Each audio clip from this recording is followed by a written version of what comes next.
بسم اللہ الرحمن الرحیم۔ السلام علیکم صلی اللہ علیہ وآلہ وسلم۔ کہتے ہیں محمود غزنوی کا دور تھا۔ ایک شخص کی طبیعت ناساز ہوئی تو طبیب کے پاس گیا اور کہا کہ مجھے دوائی بنا کے دو۔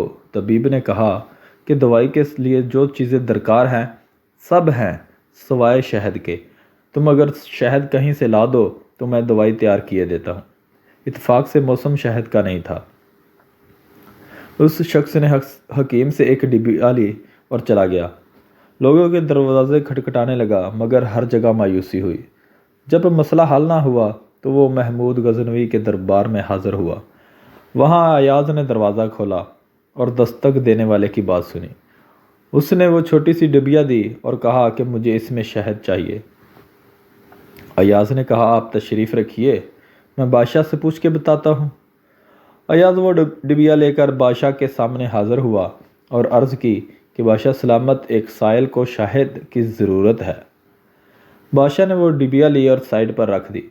ایاز کو کہا کہ 3 بڑے ڈبے شہد کے اٹھا کر اس کو دے دیے جائیں۔ ایاز نے کہا حضور اس کو تو تھوڑی سی چاہیے، آپ 3 ڈبے کیوں دے رہے ہیں؟ تو بادشاہ نے ایاز سے کہا کہ ایاز وہ مزدور آدمی ہے، اس نے اپنی حیثیت کے مطابق مانگا ہے، ہم بادشاہ ہیں، ہم اپنی حیثیت کے مطابق دیں گے۔ مولانا رومی فرماتے ہیں آپ اللہ پاک سے اپنی حیثیت کے مطابق مانگیں، وہ اپنی شان کے مطابق عطا کرے گا، کیونکہ اللہ تو بادشاہوں کا بھی بادشاہ ہے۔ ویڈیو اچھی لگے تو لائک اور شیئر لازمی کریں اور ہمارے چینل کو سبسکرائب بھی لازمی کریں۔ اللہ حافظ۔